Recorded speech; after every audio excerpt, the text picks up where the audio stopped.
Vamos con calma, sin apresuramientos. Ya estoy. Bueno, muy buenas noches a todos los presentes. A continuación les vamos a hablar sobre lo que es el síndrome cardiorrenal. Siguiente, por favor. Bueno, para hablar de la definición de lo que es el síndrome cardiorrenal, mencionar antes que se conoce la expresión de síndrome cardiorrenal, que tradicionalmente se empleaba para designar una variedad de situaciones clínicas en las que existía simultáneamente un daño o disfunción renal y cardíaca. Esta expresión se ha actualizado y se ha unificado en lo que es el año 2008. Esto se realizó mediante una conferencia de consenso en la cual se definió al síndrome cardiorrenal como una serie de desórdenes del corazón y riñón en la cual la disfunción aguda o bien crónica de un órgano puede inducir a la disfunción de otro, como ser la del riñón o el corazón.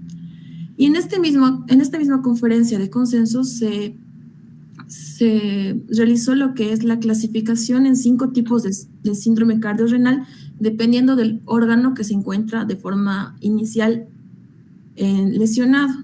Siguiente, por favor.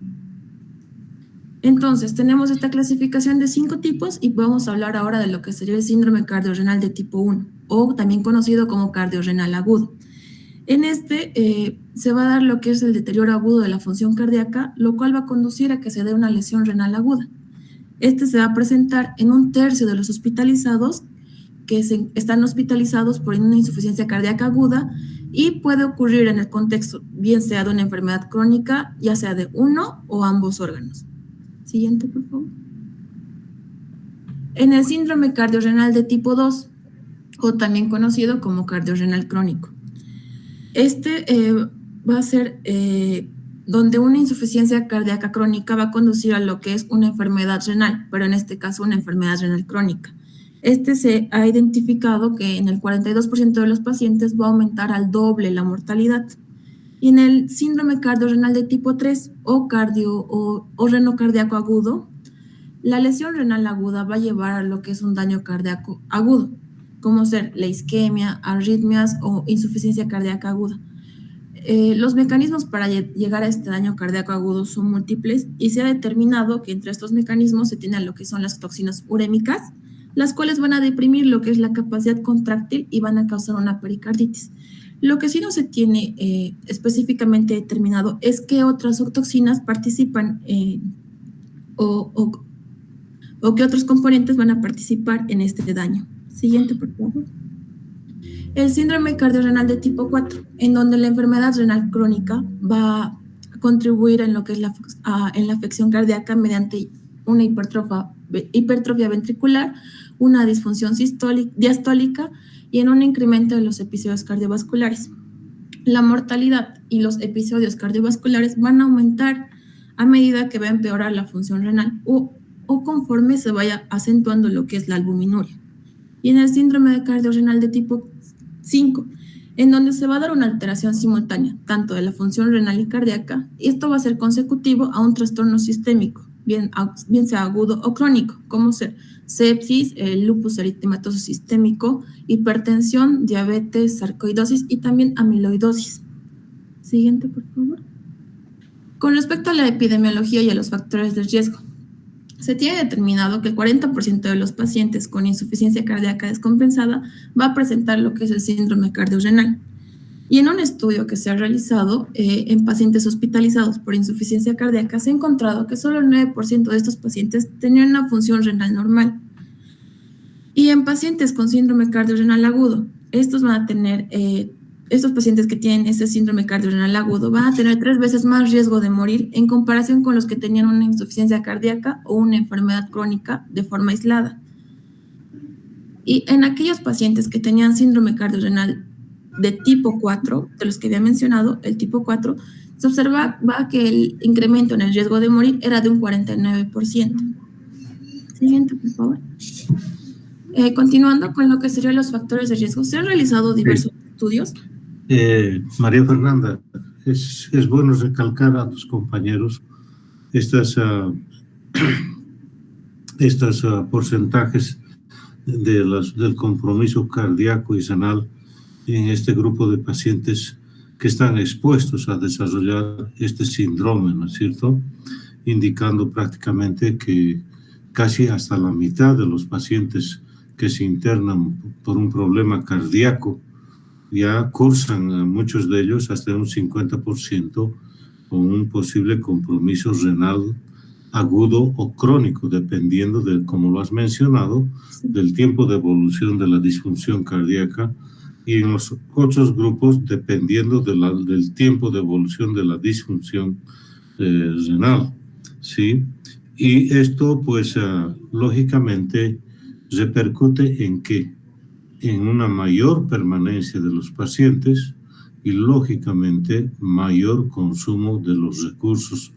Por lo tanto, igual que en muchas patologías jóvenes, lo que necesitamos es un diagnóstico temprano, digamos así, y tratar de hacer todo lo posible por eliminar o disminuir los cofactores de riesgo para que no se instale ni la una ni la otra disfunción en estos pacientes. Continúa, María Fernanda. Bueno, continuando, como mencionó el doctor, se debería disminuir estos cofactores de riesgo, y mediante diversos estudios o investigaciones que se realizaron sobre los factores de riesgo que se encontraban con mayor frecuencia, entre estos estaban lo que es la diabetes, la hipertensión, la edad avanzada y la enfermedad renal crónica de base. Muy bien. Bueno, muy buenas noches. Yo soy Sebastián Peralta y voy a continuar con lo que es el tema de fisiopatología y diagnóstico. Siguiente, por favor. Para entender la fisiopatología tenemos que entender estos 3 puntos importantes. Para empezar, en punto número 1 tenemos que la hipoperfusión y la congestión venosa son la base del mecanismo del síndrome cardiorrenal.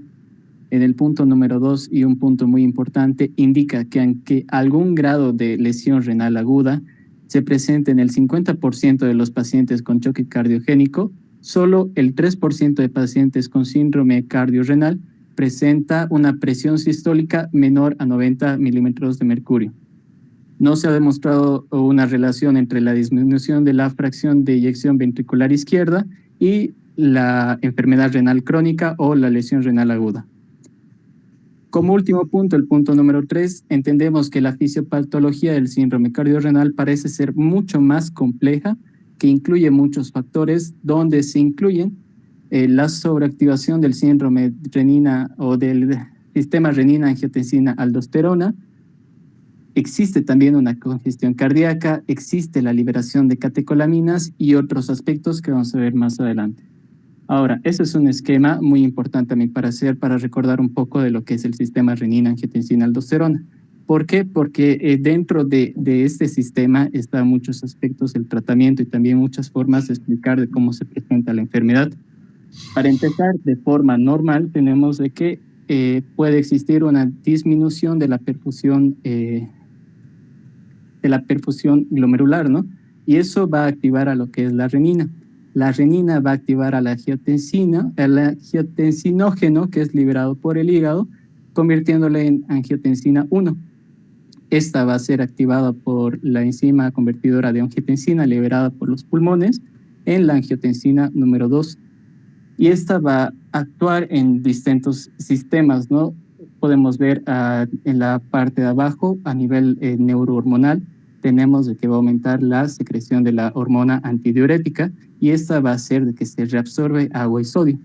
A nivel arteriolar tenemos de que va a existir una vasoconstricción, aumentando la presión sanguínea.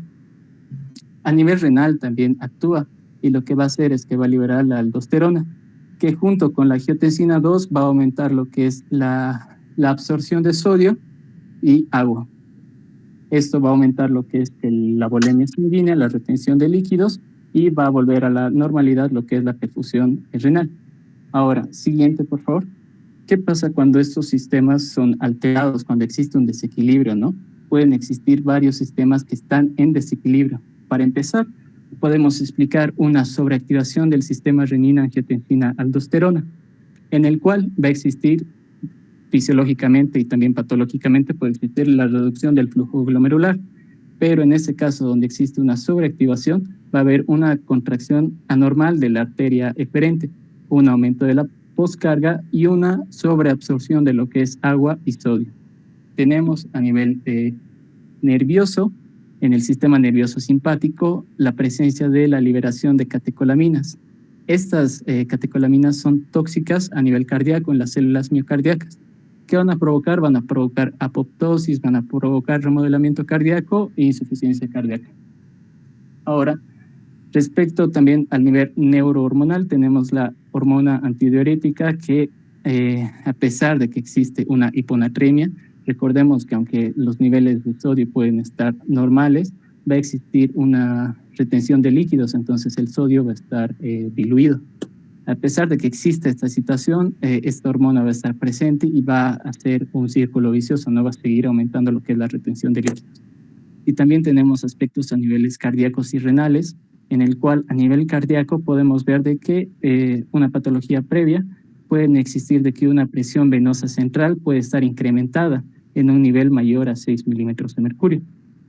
Puede haber un aumento del grosor de la pared del ventrículo derecho y también ya por acción del catecolaminas a través del sistema nervioso simpático, puede haber una inhibición del óxido nítrico por los procesos inflamatorios. Eso que va a provocar de que exista una vasoconstricción constante, un aumento de la presión sanguínea y un aumento de lo que es la poscarga a nivel cardíaco. A nivel renal tenemos que puede existir una enfermedad renal crónica o una lesión renal aguda. Esto va a hacer de que exista una mayor expresión de citoquinas proinflamatorias, la interleucina 1, la interleucina 6 y la interleucina alfa. Estos son cardiopresores, que son también proapoptóticos, y estos van a progresar en lo que es la insuficiencia cardíaca. También va a existir valores altos del factor de crecimiento de fibroblastos número 23, que también van a provocar un remodelamiento cardíaco. Siguiente, por favor. Ahora, esto es un esquema que relaciona todos estos aspectos neurohormonales, en el cual tenemos las líneas azules que representan lo que es un suceso de aspectos hemodinámicos. Tenemos, por ejemplo, de que una disminución del gasto cardíaco a nivel venoso va a provocar una congestión venosa.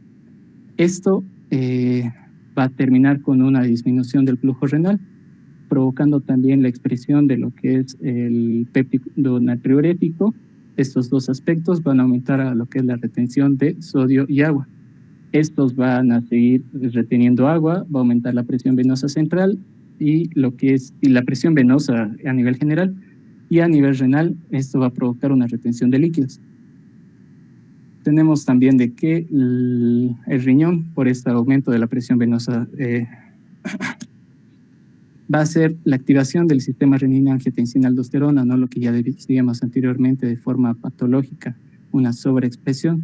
Eso va a provocar a nivel arterial ya una vasoconstricción constante y una disminución en el gasto cardíaco. Entonces, este es un círculo vicioso relacionado en lo que es a nivel cardíaco y a nivel renal. Ahora, también a nivel renal va a haber la expresión de lo que son las endotelinas, que a nivel cardíaco van a actuar para una remodelación, una hipertrofia, una apoptosis, y aumentando o disminuyendo más bien lo que es el gasto cardíaco. Tenemos en las flechas rojas lo que es una cadena neurohormonal. Tenemos de que a nivel cardíaco va a ser la activación de mecanorreceptores responsables de la liberación de hormonas como la vasopresina o catecolaminas. La vasopresina va a actuar a nivel renal provocando la apertura de aquaporina número 2 y también ciertos canales para retener aún más el agua, ¿no? Entonces esto sigue siendo una cadena viciosa. Y las catecolaminas también van a actuar a nivel cardíaco, remodelando, provocando una hipertrofia, aumentando lo que es la insuficiencia cardíaca. Y también tenemos una última línea, que es una línea verde, que representa los procesos proinflamatorios, en el cual una lesión renal aguda, ya sea crónica aguda, va a ser la liberación de factores de crecimiento de fibroblastos, factores proinflamatorios, y especialmente el factor de crecimiento de fibroblastos número 23, que ya lo mencionábamos, que igual va a contribuir a lo que es la remodelación cardíaca una hipertrofia y una apoptosis a nivel de las células cardíacas. Siguiente, por favor. Ahora, pasando a lo que es el diagnóstico. Esta es una enfermedad, un síndrome que necesita una sospecha clínica. ¿Por qué? Porque es fácilmente confundible con otros síndromes o con otras patologías. Entonces, para empezar, tenemos que tener aspectos de laboratorio, aspectos de imagen, aspectos de exámenes físicos y otros aspectos, ¿no?, de antecedentes de patologías cardíacas o renales previas. A nivel de laboratorio, tenemos lo que es la creatinina sérica, que con este laboratorio hay que tener mucho cuidado porque como existe una retención de líquidos, la creatinina sérica también puede estar diluida. Tenemos la cistatina C, tenemos el sedimento urinario y el más importante que sería el biomarcador de la hipocalina gelatinasa de neutrófilos o NGAL. Este biomarcador es muy importante porque también se ha demostrado de que puede detectar una lesión renal aguda en estadios tempranos. También tenemos la presencia de péptido natriurético de tipo B y la N-terminal péptido natriurético de tipo B. También tenemos a nivel de cateterismo, podemos hacer un cateterismo para medir lo que es la presión de la aurícula derecha, donde encontramos una presión mayor a 7 milímetros de mercurio y una presión de la arteria pulmonar mayor a 18 milímetros de mercurio. Esos aspectos también nos ayudan en el diagnóstico del síndrome.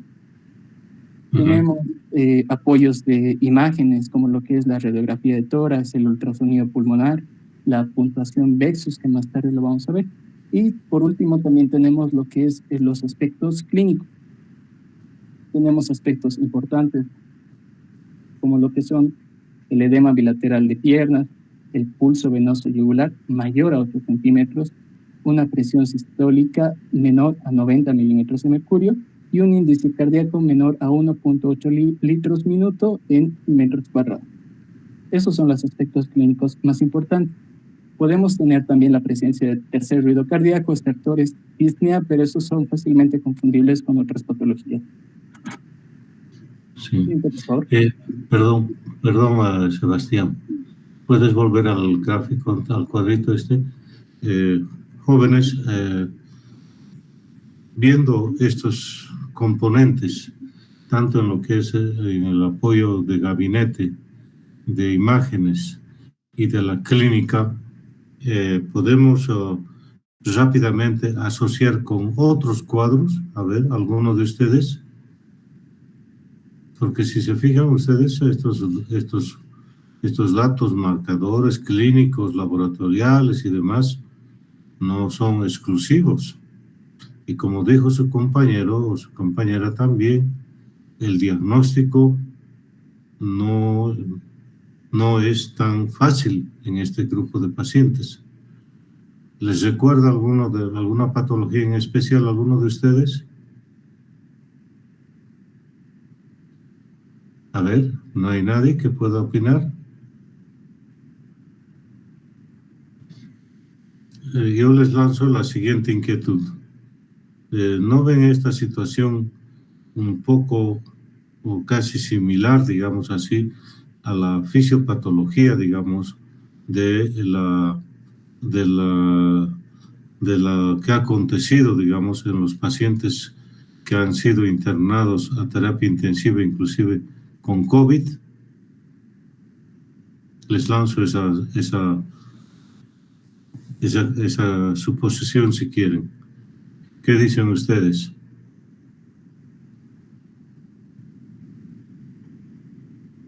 ¿Qué dicen ustedes? ¿No hay ningún comentario? ¿Alguno del grupo?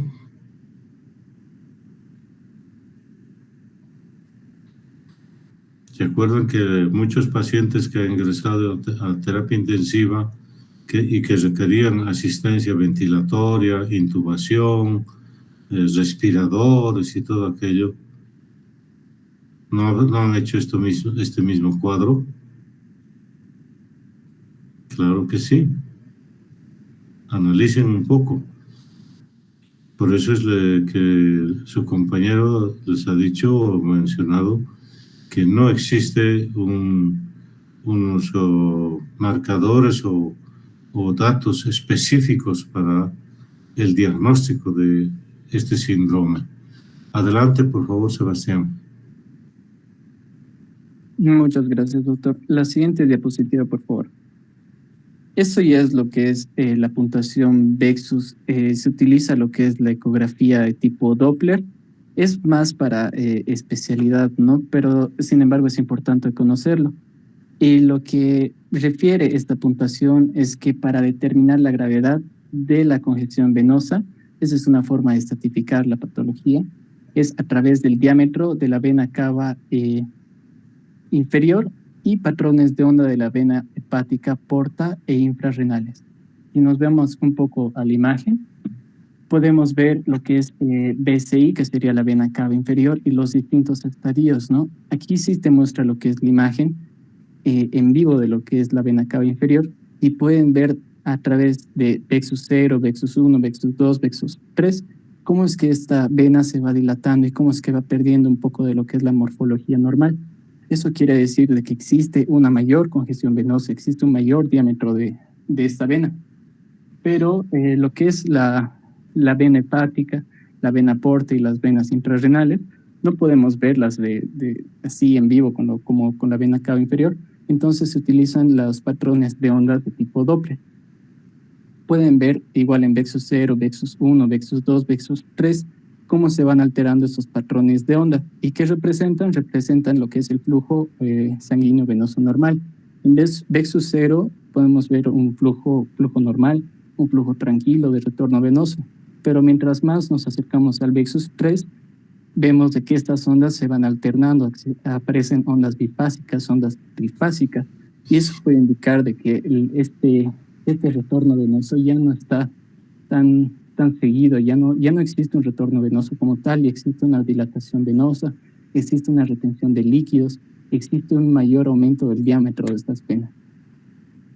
Siguiente, por favor.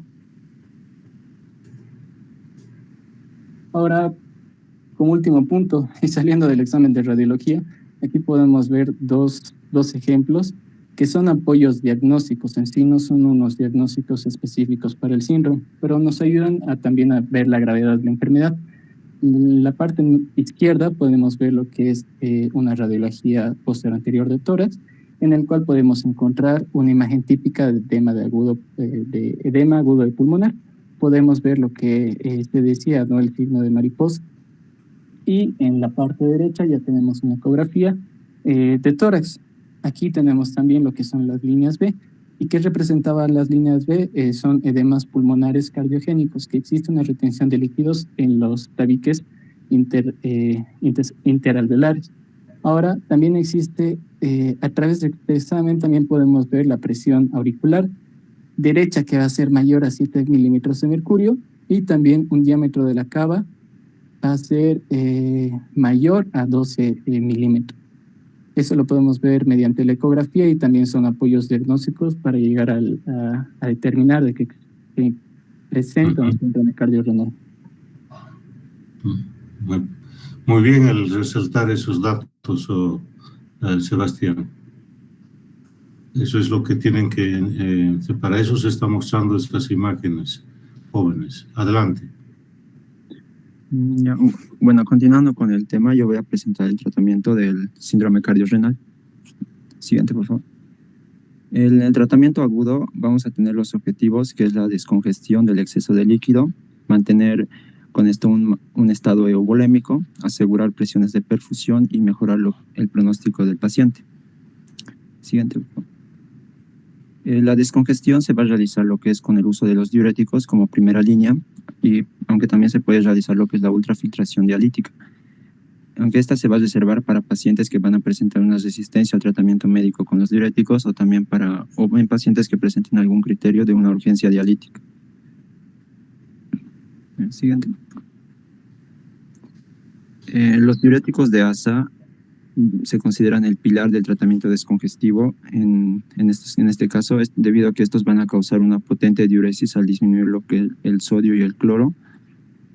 Esto lo hacen actuando a nivel de la porción gruesa ascendente del asa de Henle, donde van a inhibir estos cotransportadores de sodio, potasio, 2-cloro. Esto a la vez va a disminuir la tonicidad de la médula renal, lo que va a reducir la captación de agua a nivel de los túbulos colectores. La administración venosa de los diuréticos de asa se va a realizar en pacientes que requieren una descongestión más rápida, y se puede utilizar lo que es la furosemida o también la bumetamina como, esto es como una opción, ¿no? Ya que estos se van a encontrar en la opción intravenosa. Se debe mantener lo que son concentraciones por arriba del umbral de la natriuresis, y para esto se ha visto que la infusión continua parece ser mejor que la administración en bolos. Después de la mejoría de los síntomas se puede dar lo que es la administración oral, y se realiza lo que es en base a un régimen escalonado y en base a objetivos como ser una diuresis mayor a 3 litros al día. Para se puede utilizar también la furosemida, la bumetamina y la torsemida o toracemida, que son lo mismo. Se ha visto que se puede utilizar, que se utiliza con mayor frecuencia la furosemida, a pesar de que la bumetamina y la torsemida tienen una mayor potencia y una mayor biodisponibilidad oral. Y esto menciona en un artículo debido a que la furosemida ha demostrado una eficacia en la mayoría de los pacientes, y también a que es un fármaco ya muy conocido, ¿no?, en los trabajadores de salud, y también debido al costo, que es de menor costo comparado con los otros. En base a los efectos de estos fármacos, falta lo que es una confirmación de estos efectos beneficiosos en casos de insuficiencia cardíaca agudizada. Siguiente, por favor. Se puede también presentar lo que es una resistencia a los diuréticos de asa, y la causa de esto se ha visto que es una adaptación del túbulo distal y también de los túbulos colectores a maximizar la absorción de sodio y cloro. Las formas de predecir esta resistencia son midiendo lo que es el sodio urinario, si se encuentra menor a 50-70 miliequivalentes por litro, tras 2 horas de haber iniciado con el diurético de asa. O también se puede medir lo que es la diuresis a las 6 horas de haber iniciado el tratamiento, el cual debería ser mayor a 100 a 150 mililitros por hora. Y las soluciones para esta resistencia mencionan, primero se recomienda lo que es alcanzar altas dosis máximas con un diurético de asa antes de añadir un tiazídico. Y podemos observar ahí en las tablas lo que son las dosis iniciales de la furosemida, también de la bumetamida y de la torsemida, ¿no? Que en la furosemida de ser de 20 miligramos de 2 veces al día, y con una dosis máxima de 80 miligramos 3 veces al día. Cuando con estas dosis no se alcanza lo que es, o no se vence esta resistencia, se va a administrar lo que es un tiazídico, como ser la hidroclorotiazida. Y en caso de que se presente una resistencia a las tiazidas, se puede también agregar un inhibidor de la anhidrasa carbónica, como ser la acetosalamida. Siguiente, por favor. Bueno, en los inotrópicos, el levosimedan se considera como el mejor inotrópico en un caso de shock cardiogénico, debido a que también va a presentar una acción vasodilatadora en la arteria renal y también en el sistema venoso. Se puede administrar por vía intravenosa con una dosis de 12.5 miligramos en 500 cc en una solución de dextrosa al 5%. Y en los pacientes con síndrome cardiorrenal con descongestión, ¿no?, que se va a producir por los diuréticos, se ha visto que se puede presentar una hemoconcentración, esto con un aumento del hematocrito, la albumina y también de la proteína total sérica, más un aumento de la creatinina sérica mayor a 0,3 miligramos por decilitro en 72 horas. Esto, a pesar de que se ha relacionado con una falla renal por el aumento de la creatinina, también se ha relacionado con mejores desenlaces, ¿no?, como ser una mayor pérdida de líquidos, una disminución de la hospitalización y de la mortalidad, y no se ha vinculado con elevaciones de marcadores de daño tubular. Siguiente, por favor. En el tratamiento a largo plazo se realiza lo que es el control de la presión arterial, ya que se ha visto que la presión sistólica, que es mayor a 130 a 140 miligramos de mercurio, va a elevar lo que es el riesgo de muerte en estos pacientes, y se debe disminuir la presión arterial, y esta disminución de la presión arterial no va a interferir lo que es con el tratamiento descongestivo, por lo cual se puede dar este tratamiento ya desde fases tempranas. Y este se va a realizar con los inhibidores del sistema renin-angiotensina, aldosterona y también con los beta bloqueadores.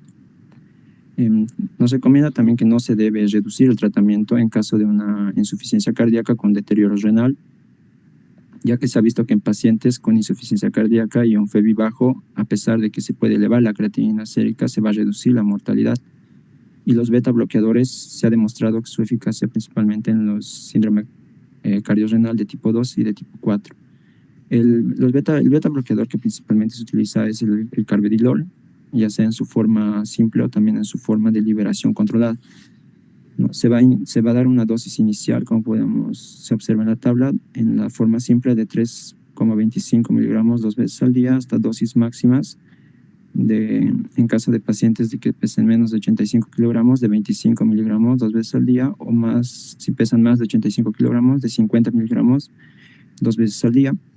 Y en el carvedilol de liberación controlada se da una dosis inicial de 10 miligramos una vez al día y una dosis máxima de 80 miligramos una vez al día. Esta dosis se va a ir controlando cada 2 semanas para ir aumentando la dosis hasta llegar a la dosis máxima. Siguiente, por favor. Bueno, el otro grupo que nos mencionan son los inhibidores. Bueno, es una inhibición combinada del sistema renin-angiotensina-aldosterona y de la neprilicina. En este grupo se va a encontrar el fármaco que es el sacubitrilo y el valsartán. El sacubitrilo es un inhibidor de la neprilicina y la neprilicina es una enzima que suele catabolizar o eliminar lo que son los péptidos natriuréticos. Entonces, al inhibir a esta enzima se va a aumentar lo que es la función de estos péptidos natriuréticos y también se va a aumentar sus efectos beneficiosos, como ser una vasodilatación, la disminución de la presión arterial, del tono simpático, la aldosterona, la disminución de la fibrosis y también su efecto de natriuresis y diuresis. Y el valsartán es un antagonista, es un ARA2 que va a inhibir lo que es el efecto del sistema renin-angiotensina, por lo tanto va a disminuir todos sus efectos que son poco beneficiosos, ¿no? Como ser la vasoconstricción, aumento del tono simpático, aumento de la aldosterona y la retención de sodio y líquidos. Se ha visto que este fármaco en pacientes con insuficiencia cardíaca y con FEVI bajo ha mostrado una reducción de la mortalidad y también de hospitalizaciones y una menor incidencia del aumento de la creatinina sérica. Y también ha mostrado un menor ritmo de pérdida anual de la tasa de filtración glomerular comparado cuando solo se usa un IECA. Siguiente, por favor.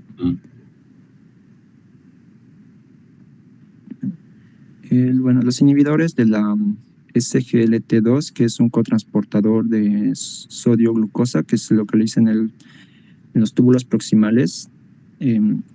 Este grupo va al inhibir lo que es este cotransportador, va a aumentar lo que es la concentración de sodio y glucosa y con también la ósmosis de agua. Y va a aumentar lo que es la carga de sodio, que va a alcanzar la mácula densa y esto va a hacer que disminuya los efectos o la función del sistema renin-angiotensina-aldosterona. Van a tener como tal el efecto de disminuir el volumen y también la presión arterial, que va a mejorar la función cardíaca. En los efectos adversos que se pueden presentar en este grupo es un aumento de las infecciones geniturinarias debido al aumento de la concentración de glucosa en la orina y también a un mayor riesgo de desarrollar la gangrena de Fournier. Y en este grupo podemos mencionar a estos dos fármacos, la dapaglifosina y la empaglifosina, que con una dosis que se da de 10 miligramos una vez al día. Eso sería, doctor. Sí. Gracias. Muy bien. ¿Alguna opinión o algún apoyo o aporte de alguno de los oyentes? ¿Algún comentario independiente de todo lo que se ha hablado?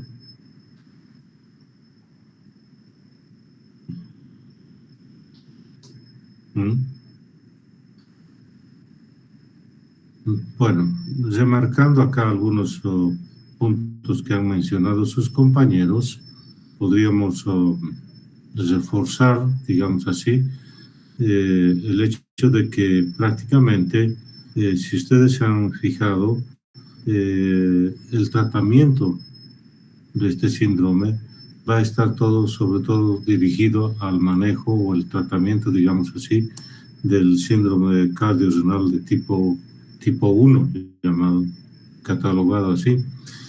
¿Por qué? Porque se trata de una disfunción aguda cardíaca, ¿no es cierto? Que lógicamente, como habíamos mencionado ya el día de ayer inclusive, muchos de estos pacientes de cuidado, al igual que esos pacientes que hablábamos ayer del portadores del síndrome hepatorenal, ya conllevaban en sí un riesgo o ya tenían prácticamente instalado además un cuadro de una lesión renal aguda, o sea, una injuria renal aguda. En el entendido también de que este hecho de ser agudo nos está indicando más que todo una alteración de tipo funcional, digamos así, en lo que hace a la fisiología y a la función renal. En el entendido de que si se mejora el gasto cardíaco, se mejora la presión arterial, eliminando esa vasoconstricción refleja que se produce, se podría conseguir la reversión en lo que se hace a la función renal, ¿sí? Evitando lógicamente la perpetuación del cuadro, digamos así, de disfunción renal en este paciente. Por eso es que prácticamente, de acuerdo a la fisiopatología y a la evolución, podríamos indicar de que el síndrome cardiorrenal del tipo 1, sobre todo, se va a manifestar por un deterioro súbito y a veces en primera instancia inclusive de la función renal, ¿sí? Un poco parecido a los cuadros de lesión renal aguda que se observan en los procesos, en aquellos cuadros o síndromes que se caracterizan por una isquemia prolongada, por ejemplo, ¿no? Entonces, no podemos dejar de lado algunas glomerulopatías, como habíamos visto ya en las anteriores clases, también producen un deterioro así súbito y brusco de la tasa de filtrado, ¿no? Por esta vasoconstricción que en algunos casos se presenta a nivel de los vasos glomerulares, tanto de las arteriolas aferentes o eferentes, ¿sí? Con esas alteraciones intraglomerulares que habíamos dicho, referidos a esas alteraciones de las presiones hidrostática o coloidosmótica dentro del mismo glomérulo. Si nos damos cuenta, pues prácticamente estas situaciones o estos procesos o respuestas se están dando también en este cuadro sindrómico, ¿no es cierto? Entonces, tenemos que tomar en cuenta estos pacientes con una insuficiencia cardíaca aguda, por ejemplo, ¿no? Que puede ser debido a congestión de líquidos, falla de débito, una arritmia o un trastorno isquémico, por ejemplo, que va a condicionar esta situación, ¿sí? Porque en los otros, el cuadro agudo renal también va a repercutir negativamente en la función cardíaca. Sabemos, lo ha explicado su compañero al hablar de la fisiopatología. Sí, esa gran, pese a esa vasoconstricción, queriendo mantener la perfusión renal, va a llevar a que a un deterioro en la filtración y lógicamente esos aumentos que vamos a observar de la creatinina plasmática en estos pacientes. Recordando nuevamente de que en forma general podríamos indicar que la insuficiencia renal se la va a encontrar casi en el 30 o 40% de estos pacientes que ingresan a la internación o a la hospitalización por una insuficiencia cardíaca. Entonces, este es un dato que nosotros tenemos que tomar en cuenta al momento de estar valorando a un paciente con un grado importante de disfunción cardíaca, ¿sí?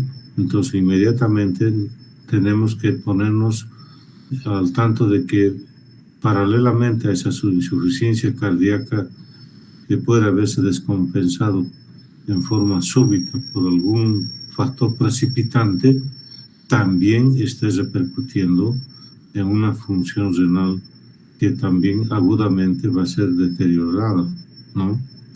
Por lo tanto, recordar que este síndrome cardiorrenal, sobre todo el de tipo 1, va a suponer, lógicamente, la participación de varios mecanismos, como nos los ha mostrado Sebastián, ¿sí? Estos mecanismos hemodinámicos, neurohumorales, si quieren, que están sobreactivados en este grupo de pacientes, con lo que va a producir un mayor deterioro del gasto cardíaco en estos pacientes que cursan con una insuficiencia cardíaca. Por lo tanto, va a haber un llenado insuficiente, si quieren así, o un flujo sanguíneo insuficiente que llegue a las arterias renales y, lógicamente, un aumento también, a su vez, por esa retención de volumen de la presión venosa. Por lo tanto, en respuesta a estos cambios, ahí está, se va a activar, como lo ha mencionado muy bien su compañero, una activación del sistema nervioso simpático, estas hormonas que interactúan, catecolaminas, hormona antidiurética, aldosterona, inclusive hasta una activación de estas hormonas corticosteroideas, ¿no es cierto?, que van a aumentar la vasoconstricción, ¿sí?, a nivel sistémico y, lógicamente, una reducción del filtrado glomerular. Y esto, como lo ha dicho su compañero muy bien, se va a activar el sistema renina-angiotensina, queriendo revertir o compensar este déficit de aporte sanguíneo que tiene en estos cuadros estos pacientes con su insuficiencia cardíaca bastante severa, digamos así, activándose lógicamente la angiotensina 2, la aldosterona. No nos olvidemos de algunos también vasoconstrictores más potentes, como es la endotelina 1, la hormona antidiurética. Todo ello en un intento de querer revertir y mantener la volemia, ¿sí?, mediante la retención de líquido o la vasoconstricción, o ambos, ¿no? Si se fijan ustedes, hablaríamos acá de que una retroalimentación positiva, si se dan cuenta, ¿o no? Normalmente todos los procesos fisiológicos se desarrollan con estos mecanismos de contrarrespuesta, que es la retroalimentación negativa. Pero acá, si nos fijamos, al estar reducidos y demás, se activan estos sistemas vasoconstrictores, digamos así, retenedores de líquido, de sodio sobre todo, que en vez de ayudar va a ir a empeorar el cuadro general de la congestión, tanto periférica, la congestión pulmonar, ¿no?, pulmonar sobre todo, que van a empeorar lógicamente la insuficiencia de esas cavidades izquierdas por tratar de mantener el gasto cardíaco, ¿sí? Por lo tanto, en forma general podríamos decir de que aquellos pacientes que, además de cursar con una insuficiencia cardíaca importante, lógicamente asociados a una disfunción renal aguda, va a llevar a esa congestión que su compañero mencionó como terapia descongestionante, ¿no es cierto? Tratar de disminuir esa congestión sistémica y, lógicamente, a nivel pulmonar. Estos dos datos son muy importantes cuando uno está manejando o sospechando de un síndrome cardiorrenal, ¿sí? Por lo tanto, redondeando un poquito lo que dijo su compañero en la casa a la parte, digamos, clínica, vamos a observar una presión, como ha dicho él, una presión arterial sistólica baja, ¿sí? Con tendencia al haber esa disminución del flujo y del filtrado, tendencia a una hiperpotasemia, ¿no? Nos está depurando, ¿sí? Y un dato que nosotros podemos observar también a la larga es la resistencia a la acción diurética de estos fármacos. Pese a que esta situación obliga a que las dosis de esta terapia diurética sean a veces dosis máximas, ¿no? Por ejemplo, perfusiones con 200 miligramos de furosemida, ¿sí?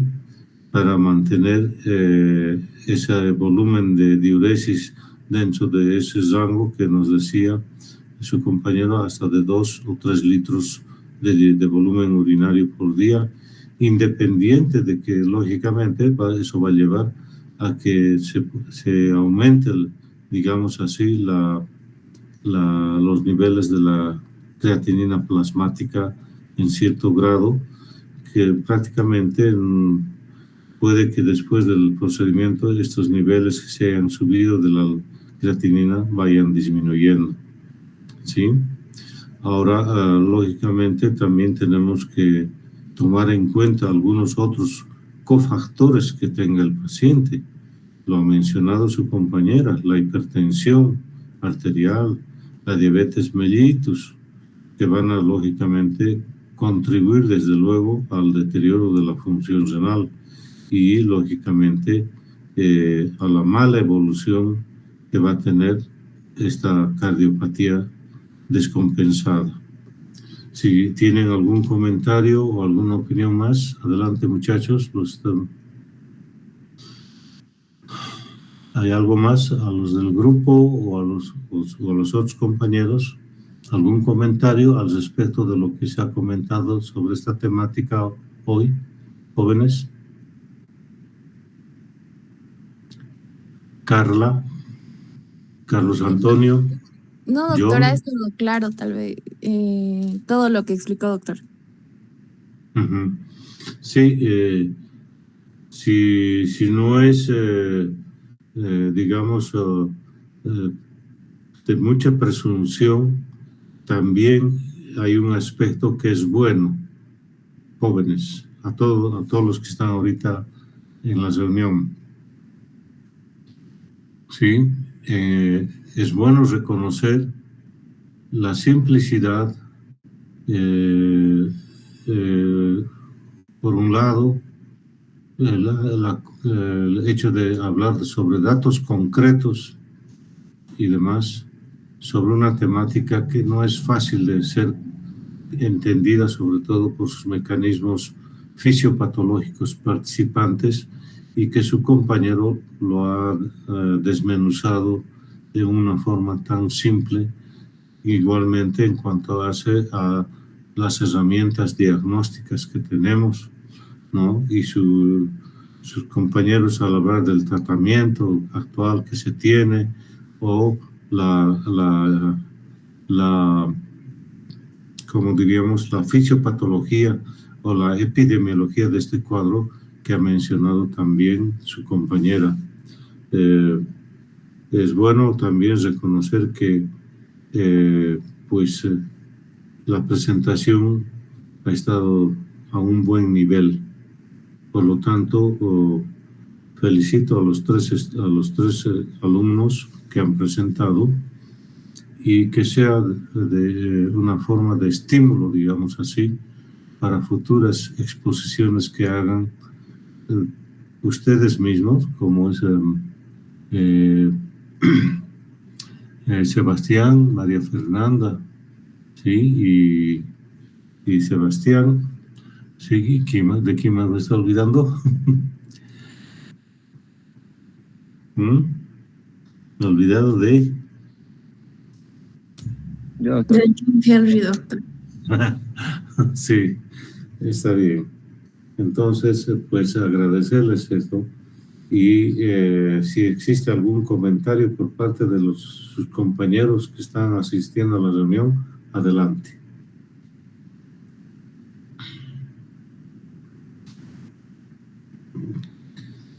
creo entender de que la explicación ha sido bastante clara y seguramente esto va a llevar a que pues vayan a revisarlo en diferentes fuentes bibliográficas que puedan apoyarse ustedes, y no se olviden de que estas temáticas que hemos revisado lógicamente van a ser consideradas para la evaluación de los temas cuando tengan que dar el examen sobre esta temática o materia, ¿sí? De cualquier forma, pues agradecer la presencia de todos los que están ahorita en la reunión y sobre todo la asistencia de los estudiantes del grupo. Sí. Si no hay más nada que añadir, pues daríamos por concluida esta reunión, haciendo notar de que con esto pues habríamos finalizado nuestra participación en estos temas de la parte teórica en lo que hace a la materia de nefrología. ¿Sí? Muchas gracias, jóvenes, y esperemos verlos en una próxima oportunidad, seguramente en las rotaciones prácticas que todavía tenemos que seguir en la facultad. ¿Sí?